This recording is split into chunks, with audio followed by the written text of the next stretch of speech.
that coaching, since we were sitting in a good spot going into the season, you got to win to stay there. Live from GiGi's Burger Bar on 9th Street in downtown Coffeyville, it's the Red Ravens Coaches Show with the voice of the Red Ravens, Shea Neal, and head coach Jeff Leiker. The Red Ravens Coaches Show brought to you by the David W. Barnes Funeral Home and GiGi's Burger Bar.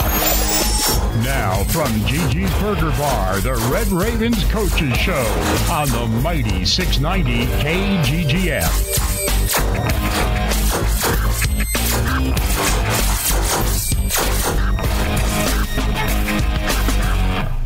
Welcome to the Red Raven Coaches Show here from GiGi's Burger Bar in Coffeyville. I'm Shea Neal. Coach Leiker will be joining us momentarily, but for now we have Chris Freund alongside with us while we wait for Coach to get here.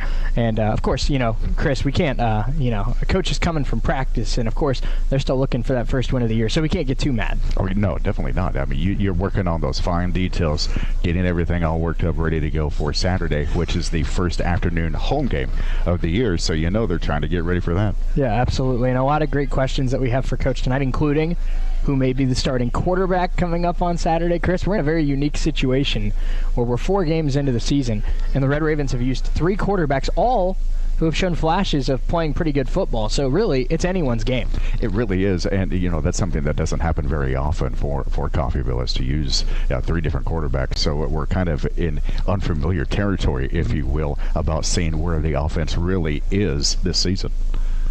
Yeah, no doubt about it. And I mean, let's quickly, run through this Hutch game. And, Chris, I haven't been adamant about it all week. And I know Coach Leiker, I feel like, is going to, tell me, all that matters at the end of the day is the win or the loss. And that's true. But at the same time, I don't think, 37-7 does this game justice. I think that, you had 2 punt return touchdowns. That's, 5-6 seconds where Coffeyville blinked, and that's 14 points given up. Coffeyville was down 17-0 in the first quarter. And, I mean, you look at this box score, Chris, for 2.5 quarters, I mean, it was 7-7 after that nightmare start. And obviously, the nightmare start you can't ignore. That's why they didn't get the win. You have to play a complete game to beat a team as talented as Hutch. Right. But what I'm saying is, it didn't really feel like the Ravens lost by 30, Chris. It felt like there were a couple plays that made Hutchinson the better football team that played the better game. But I would say for a solid 80% of this football game, Coffeyville held their own very well with the number 1 team in the nation. And you just said it right there, the number 1 team in the nation. So you have to play start to finish, and the start just didn't help them. But you're right, once they got on track, it was a very evenly matched football game. And there's a couple of plays that Hutch wish they had back, especially the fumble recovery or the sack and the recovery for the touchdown by the defense. There were 3 or 4 plays like that Hutch made that Coffeyville's defense stepped up. And you're right, just a few minutes difference, and it would have been an entirely different game. Well, and you said it, Chris, and I think one of the most impressive things to me is Samari Collier, the quarterback for the Hutchinson Blue Dragons, came into this game averaging 250 yards of offense per game, one of the most talented freshmen, any position players in the nation. I don't care if you're talking D1, D2, D3. Right. This is one of the best freshman college football players in the country. Right. The Ravens held him to 160 yards of total offense and only 1 touchdown on the day. That's an amazing stat. They did what they had to do. They held him 90 yards under what he averages, and he only scored 1 touchdown when he had put up 8 in his first 3 games of the year. Let's just say this. I don't know who Hutch is playing this week. I wouldn't want to be that team, because there are things that they want to improve on, and they're going to try to right the wrong, if you will, pardon the quantum leap reference. Yeah. And I wouldn't want to be that team that Hutch is facing this week after last week. I don't know if anybody wants to be the team that Hutch is playing any week. Good point. I mean, Coffeyville lost by 30 points, Chris, and that was the second closest game Hutch has played this year. That's amazing. The only game that was closer was a 25-point win against the number 4 team in the nation. That's amazing. Hutch is no joke. Right. And we got plenty more to get into, but but you look at this. I'm going to go through the numbers side by side, and I really think this backs up my point of this was closer than the score says. First downs, Hutchinson 14, Coffeyville 13. Rushing yards, 167 for Hutch, 122 for Coffeyville. Passing yards, 118 for Coffeyville, 111 for Hutch. Total offense, 278 for Hutch, 240 for Coffeyville. 3 fumbles forced by the Ravens, 1 fumble forced by Hutchinson, but also an interception, so 3 turnovers to 2. You also have, of course, the real difference was the punt return touchdowns. And then, Chris, the punt return touchdowns and red zone conversions, where Hutchinson was 3 of 4 in the red zone. Ravens were 0 of 1, had a field goal blocked. So that's the two key differences. Right. The punt return touchdowns, the efficiency in the red zone. It also helped that Hutchinson ended up with 6 sacks on the day. The Red Raven offensive line really struggled with that Hutch front 7. Well, but most of that box score that I just read to you shows that Coffeyville, did not. That's not indicative of a team that lost by 30 points. That's indicative of a team that went on the road to play the number 1 team in the country and held their own for a good portion of that football game. Right, and let's just be real. The Hutch D line, nobody's really going to stand up against that front 7. So Coffeyville, And Chris, let's be real. The Hutchinson Blue Dragons have the number 1 defense of any JUCO college football team in the country. Right. It's statistically, they are the best defense that Coffeyville is going to play all year long because they are the best defense that anybody is going to play all year long. Right, exactly. So I think, and that brings me to my next point, and that's the freshman quarterback Jeremiah Moore, who came in, the Wichita kid, came in the second quarter, played the final 3 quarters of the game. Mixed results, Chris. Ended up 8 of 20, so obviously the completion percentage not what you want it to be. Right. But ended up 8 of 20 for 116 yards and an interception. 116 yards, the most passing yards by a quarterback in any game this year for Coffeyville. And he did it in 3 quarters. And then also rushing the ball, Moore had 12 carries for 53 yards, including a long of 22 to start the second half. Against the number 1 defense in the nation, a freshman came in his first game in college football and put up 170 yards of offense in 3 quarters. That's a pretty good debut. I mean, that's basically 4.5 yards per carry. So, I mean, if you can average 4.5 yards per carry, you're doing something right. You sure are. You sure are. And I think, Coach Leiker now has a tough decision to make on Saturday. You have Connor Oppo, who has the most experience of any of the starting quarterbacks this year and has shown flashes of being a solid quarterback. You have Enzo Tedesco, the guy who stepped in and played against Independence and almost led a comeback that led to their first win of the year. And then you have Jeremiah Moore, who put up almost 200 yards of offense in 3 quarters against the number 1 defense in the nation, just coming in cold off the bench. So Coach Leiker, this might be the most interesting quarterback room of any 0-4 team in the nation. Yeah, that's for sure. Usually when you're 0-4, it's because you don't have options. Coffeyville has options. The question is, you have 3 players, and you could make an argument for all 3. And now it comes down to which one does Coach Leiker feel the best chance of winning a football game with. And that's only a question that he can answer. And let's face it, that's the reason why I am here. Because I am curious. You're curious. I am curious. And I'm glad we're glad you're. And I'm just as curious as you are because, like I said, I think you can make an argument for all 3, Chris. I think, like I said, Oppo has the experience card. He's been in this offense the longest. He theoretically knows the offense the best. He is the most likely to not make a mistake in terms of not knowing anything, not knowing something schematically. Right. You have Enzo Tedesco, who has maybe had the most success in terms of winning, losing on the field, where obviously they got off to a slow start with Indy, but then tied it up late in that game, lost on a last-second field goal. But Tedesco's the one that maybe, pulled that game back, and maybe you feel good about him winning a game. And then you have Jeremiah Moore, who, a lot of question marks surrounding Jeremiah Moore, but the talent was there. Against the best defense in the nation, he was making plays in his first college football game, and there's only room to grow from there. And I think he definitely played well enough to warrant a very tough decision from Coach Leiker about if he deserves his first career start this weekend. Yeah, there's no doubt about that. No doubt. So we'll see. Well, we got a lot of questions to answer, and that's the Ellsworth Panthers coming to town this week, a team that is no pushovers in, of course, on Coffeyville's schedule, but at the same time, this is one of the more winnable games on Coffeyville's schedule this season. Ellsworth is not the number 1 team in the nation. Ellsworth is not the number 1 defense in the nation. So in theory, you'd think Coffeyville being back at home this week, playing an opponent that's not quite as tough, would lead to some better results. But only, obviously, that's a question we'll find out on Saturday afternoon. That's for sure. So a lot still to get to in our Red Raven Coaches Show. Let's step away for 3 minutes. When we come back, we'll have more here from GiGi's Burger Bar. Big thanks to GiGi's for having us here every single Wednesday. We appreciate it. We'll start talking about getting ready for the Ellsworth game. We'll also continue to ponder who's playing quarterback for the Red Ravens on Saturday. Don't go anywhere. It's our Red Raven Coaches Show on the Mighty 690 KGGF. When it comes to a time of loss, most folks around here trust and rely on David W. Barnes Funeral Home. It could be because of their compassionate care. It could be because of their superior service. Or maybe because of their fair, honest prices. Or just maybe for all those reasons. More people trust the David W. Barnes Funeral Home during a time of loss. The David W. Barnes Funeral Home, 306 North Klein in Coffeyville, an independent, family-owned business. First and 15. They'll throw it to Herbert. He's got the 25-yard line. And now the ball's out. The ball's fumble free. Chiefs got that football. Trent McDuffie hacked it loose. And Willie Gay Jr. with the recovery. This Sunday, the 2-1 Chiefs travel to the Big Apple to face the 1-2 New York Jets on Sunday Night Football. Pre-game starts at 6 on your home for Kansas City Chiefs football. The mighty 690 KGGF. Go!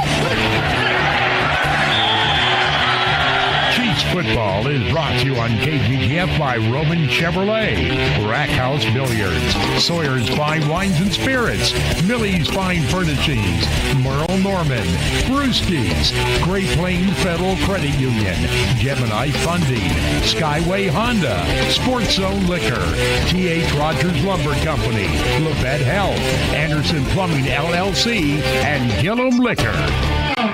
Does your business need radio communications facilities? KCD Towers has tower space available. They can meet your needs in Chautauqua, Montgomery, and Labette counties in southeast Kansas, and Osage, Washington, and Nowata counties in northeast Oklahoma, with expanded coverage across the area.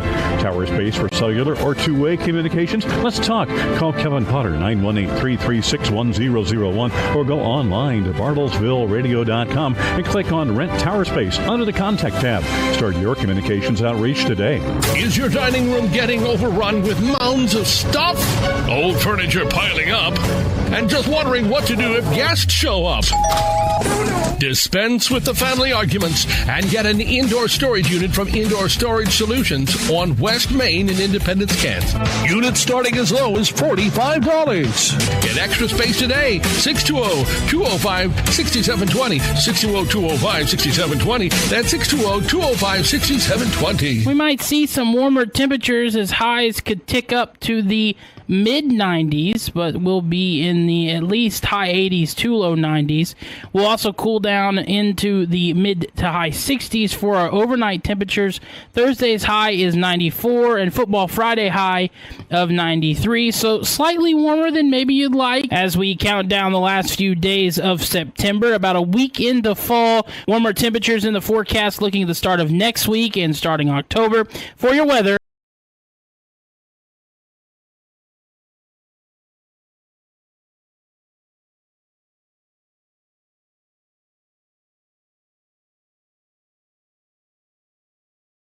Red Raven Coaches Show here on the mighty 690 KGGF as we reflect on the team's loss to the Hutchinson Blue Dragons on Saturday and get ready for, of course, the matchup coming up at the Vet on Saturday against the Ellsworth Panthers. I'm Shea Neal. Coach Leiker wrapping up some practice. We're hoping we can catch him at the tail end of the show. But Chris Freund alongside with me. And Chris, this Hutch team that we talked about, they're very good. But I'm tired of talking about them because or else we'd have to start calling it the Blue Dragons Coaches Show. Exactly, and we don't want to do that because Coffeyville's put that loss behind them. You're focused on Ellsworth this week. Yeah, you're absolutely right. And I think the number one question, for the Ravens, we hinted at the beginning of the show, and now we have the man of the hour walking in the building. And, it'd be better to ask him. So how about we step away for 60 seconds, and we'll ask the man who can give us the answer himself. Coach Leiker joins us next. We're back in 60 seconds on the Mighty 690. When it comes to a time of loss, most folks around here trust and rely on David W. Barnes Funeral Home. It could be because of their compassionate care. It could be because of their superior service. Or maybe because of their fair, honest prices. Or just maybe for all those reasons. More people trust the David W. Barnes Funeral Home during a time of loss. The David W. Barnes Funeral Home, 306 North Klein in Coffeyville, an independent, family-owned business. Whether it's a triple-digit heat index or a sub-zero wind chill, you can count on the mighty 690 for complete severe weather coverage. When it's snow and ice, high winds, dangerous heat, or a storm's approaching, we'll keep you up to date with closings and cancellations for schools, businesses, and events. Severe weather coverage is brought to you by Farm Bureau and Independent Agent Anna Lawless, Eck Heat and Air, Sagebrush Mercantile and Neota Shea, and H&H Roofing. Keeping you safe and informed, the mighty 690 KGGF.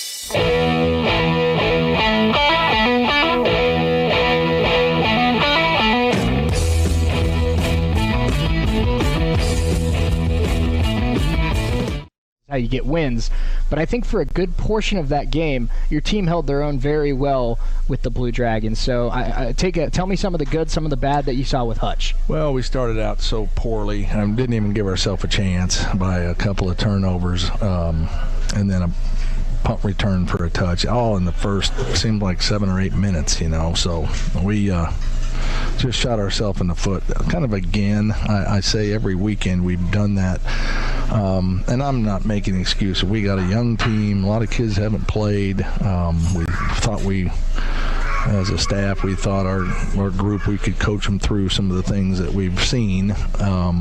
Thought we wouldn't have those issues, but at the same time, the other teams always gear up for Coffeyville, and if we're not playing our best, a lot of times it's a dogfight, and that's what we've run into for 4 weeks now, and nothing's going to come easy. We're still trying to figure out, who we can get the ball to, who's our go-to guy, and not hurt ourselves with. We had 2 punt returns returned on us for touches, and other than that, you look at stat numbers, which those don't mean a lot, but it's 275 or something to 250 when it was all over. But the first 7 or 8 minutes of the game, it was already decided based on a 17-0, giveaway, you might say. So it's been that, and it's hard for me. I've been so fortunate to have good players, good coaches. We haven't gone through this before, so it's kind of a new thing, and it's not something anybody wants to go through, especially when we had such high expectations for the 3rd year of trying to, make a push at the top of the league.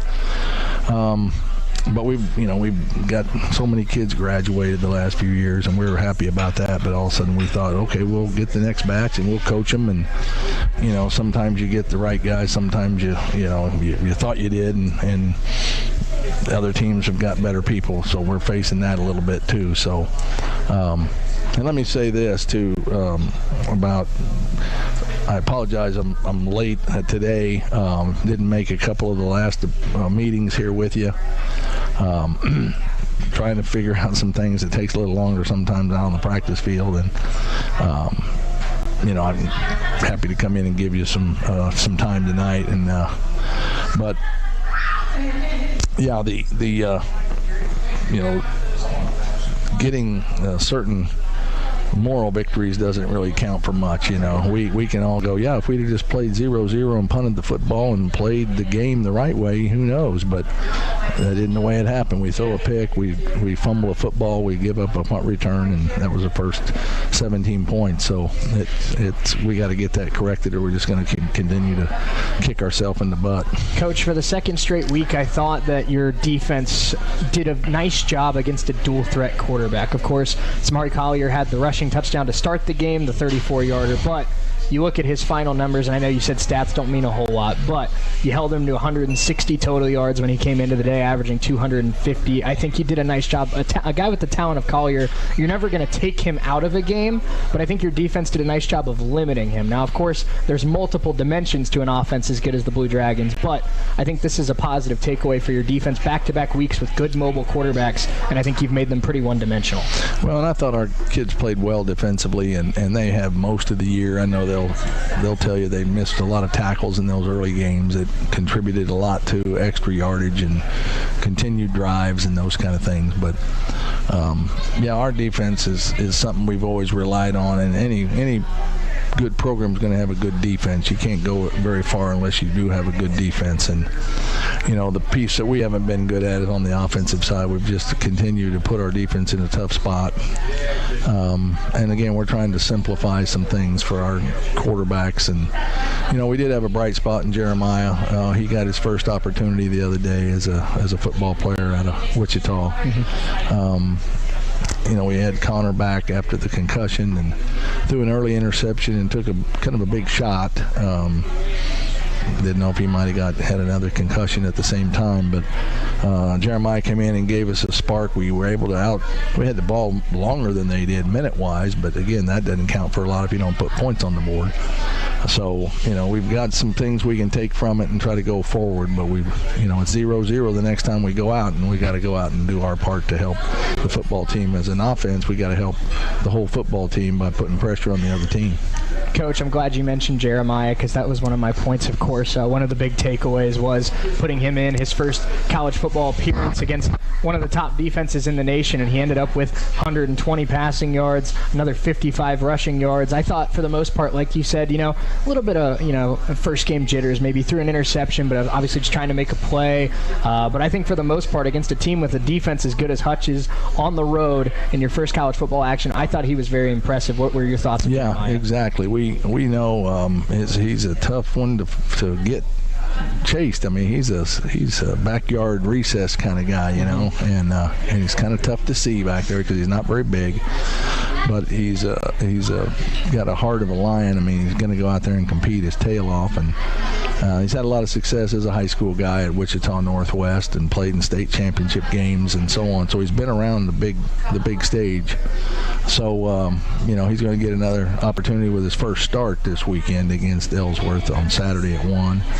And we want him to manage the game and take care of the football and get his first downs, and if not, let's punt the football and play defense and wait for the next opportunity. So he's kind of bought into that, and he's been quietly waiting his turn. Last year we redshirted him. The early part of this year we had him waiting in the wings until we finally gave him a shot because we obviously weren't picking the right ones at that time, and then so we've got to get those other kids to go too, get ready to back up in case he gets nicked up, because he's gonna get nicked up a little bit running the football just because he's not a big guy, but he's sure excitable, a fun one to watch. Yeah. Well, Coach, two things I noticed about him, and something that I'm excited to see more of moving forward is, one, his ability to extend plays. I saw 4 or 5 plays in that second half where it looked like Hutch had him wrapped up, and he's able to get out of a tackle or just break a guy, evade a guy and extend a play where sometimes it got yards, sometimes it didn't. But extending plays is the only way you get a chance to get yards on a play like that. And I think that was impressive for his skill set. And I think another thing that's impressive for his skill set is something that can really help this offense is the fact that you do have to keep in mind his ability to run the football and his speed and athleticism. So more defenses may be focused more on the backfield, and that can open up the 5 to 15 yard passing game, which I think this team has lacked at times this year. Yeah, we have.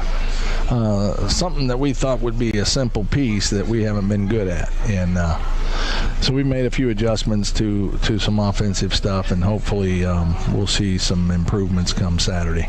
Well, and Coach, appreciate your time as always. Last thing I'll ask you here, with the Panthers coming up on Saturday, of course we'll talk to you a little bit more ahead of kickoff against Ellsworth, but your team's back at home.